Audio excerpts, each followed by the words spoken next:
सांगलीतील ऊस दर आंदोलन चिघळण्याची शक्यता आहे। स्वाभिमानी शेतकरी संघटनेचे कार्यकर्ते पुन्हा आक्रमक झाले। कारखान्याच्या गेटवर चढून आत घुसण्याचा त्यांनी प्रयत्न केला।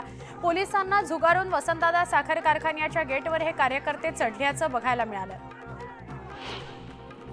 वसंतदादा साखर कारखान्यासमोर खासदार राजू शेट्टी यांच्या नेतृत्वात ठिय्या आंदोलन सुरू करण्यात आलंय। स्वतः राजू शेट्टी या ठिकाणी कारखान्याच्या गेट समोर ठाण मांडून बसलेले आहेत।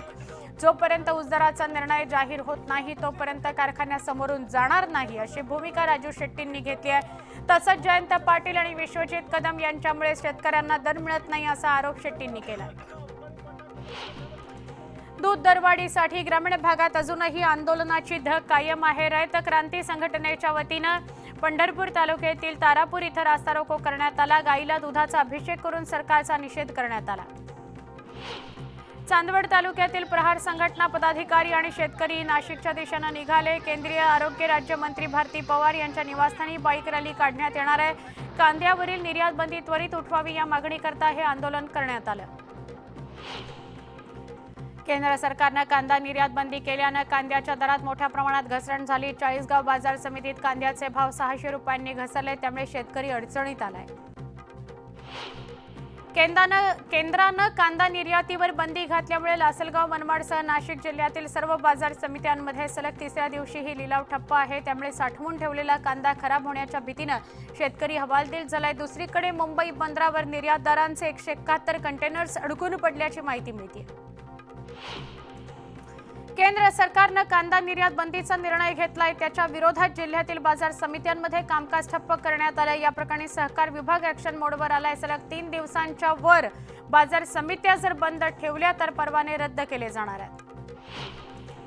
जालन्यातील अंबड पैठण महामार्गावर टायर जाळून धनगर समाजाने रास्ता रोको केला। गोपीचंद पडळकरांवर आलेल्या चप्पल फेकीचा निषेध करत हे आंदोलन करण्यात आले। गोपीचंद पडळकर यांच्यावर झालेल्या चप्पल फेकीचे पडसाद बुलडाण्यामध्ये दिसून आले। सिंदखेड राजा इथं धनगर समाजाने रास्ता रोको केला, या हल्ल्याचा निषेध केला।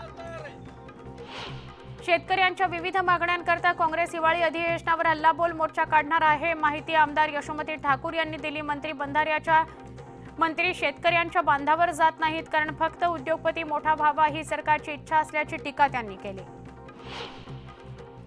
न्यायमूर्ती शिंदे समितीच्या आढावा बैठकीत जात नोंदींच्या पुराव्याबाबत सविस्तर चर्चा झाल्याची माहिती मिळते। यावेळी पुणे विभागातील 5ही जिल्ह्यांचा आढावा घेण्यात आला। या कुणबी जातींच्या नोंदींची आकडेवारी तुर्तास जाहीर करण्यास मनाई करण्यात आली आहे।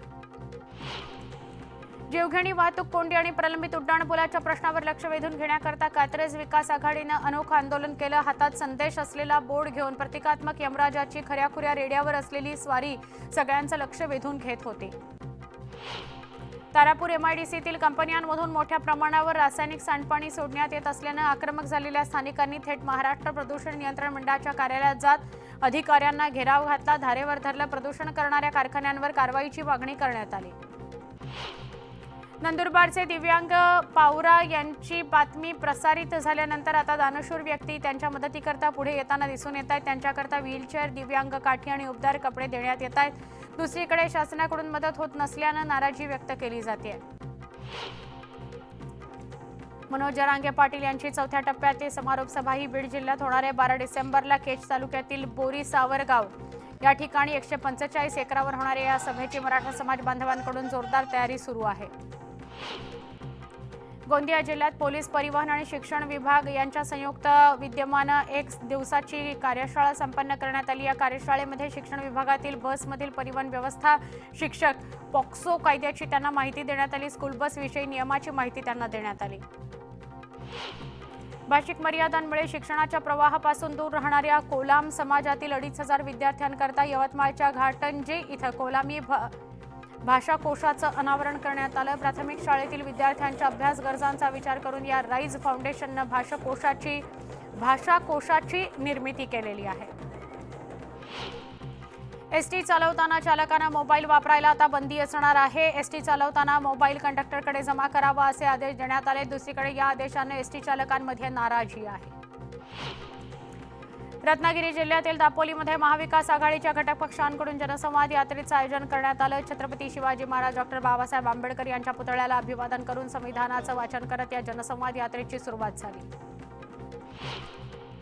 संकटमोचक यांनी मराठा समाजाला मिळवून देण्याकरता काही विशेष प्रयत्न केल्याचं दिसत नसल्याचं सांगत एकनाथ खडसे यांनी महाराजांवर आरक्षणावरून टीका केली। सगळीकडे मध्यस्थी करता पुढे करणारे महाजन मराठा आरक्षण प्रश्नावर तोडगा काढताना दिसत नसल्याची टीका त्यांनी केली। छत्रपती संभाजीनगर तालुक्यातील अडगाव बुद्रुकमध्ये शेतकऱ्यांनी रस्त्यावर दूध ओतून सरकारचा निषेध केला। दूध फक्त 23 रुपये भाव मिळतो, तो 40 रुपये व्हावा अशी त्यांची मागणी आहे। अधिवेशनामध्ये हा मुद्दा मांडला नाही तर तीव्र आंदोलनाचा इशारा देण्यात आला। जायकवाडी प्रकल्पाच्या नाथसागर धरणामध्ये नाशिक आणि नगर जिल्ह्यातील धरणांमधून सोडण्यात आलेल्या पाण्याची आवक बंद झाली आहे। 8.60 टीएमसी पैकी 5.62 टीएमसी पाणी आल्यानं धरणाची पाणी पातळी 7% वाढलेली आहे। एकूण पाणीसाठा 45% गेलाय।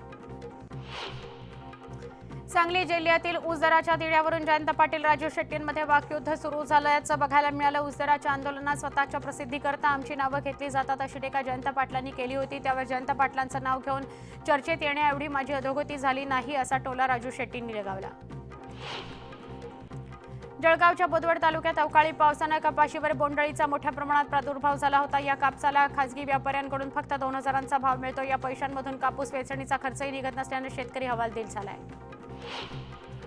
कोपरगाव शहरातील शासनाच्या जागेत सुरू असलेल्या नवीन बांधकामाविरोधात गेल्या 5 दिवसांपासून बाळासाहेब जाधव यांचा तहसील कार्यालयासमोर उपोषण सुरू होतं। हे बांधकाम 15 दिवसात काढण्याचं लेखी आश्वासन नगरपालिकेचे मुख्य अधिकारी यांनी दिल्यानंतर उपोषण स्थगित करण्यात आलं। शासकीय कर्मचाऱ्यांचा दर्जा देण्यात यावा, विमा आणि पेन्शन लागू करण्यात यावं यासह इतर मागण्यांसाठी मालेगावात अंगणवाडी महिला कर्मचारी रस्त्यावर उतरल्या। यावेळी पालकमंत्री दादा भुसे यांच्या संपर्क कार्यालयावर मेणबत्ती मोर्चा काढण्यात आला।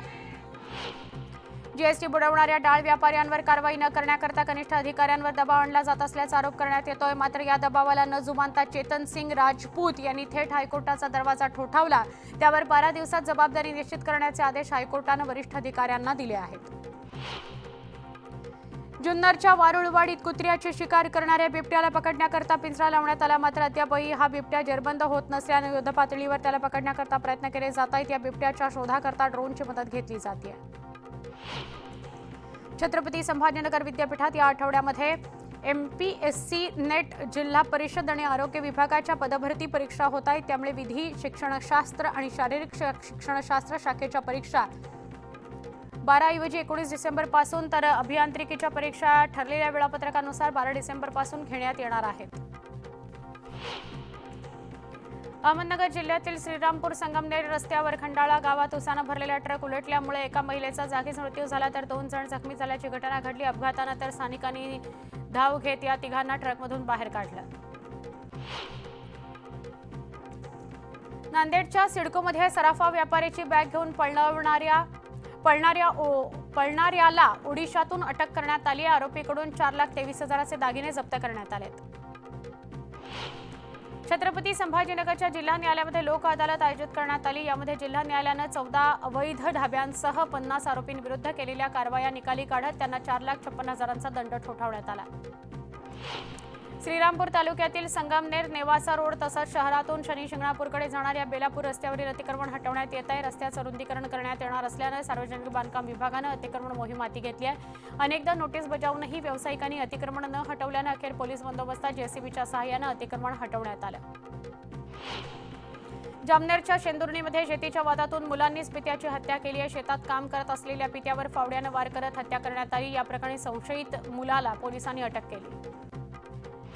व्याजानं घेतलेल्या पैशाच्या वसुलीकरता एका व्यक्तीचं अकोल्यातून सिनेस्टाईल अपहरण केल्याचा प्रकार समोर आलाय। या व्यक्तीने कशीबशी आपली सुटका करून घेत पोलीस स्टेशन गाठलं। पोलिसांनी गुन्हा दाखल केला, तपास सुरू आहे।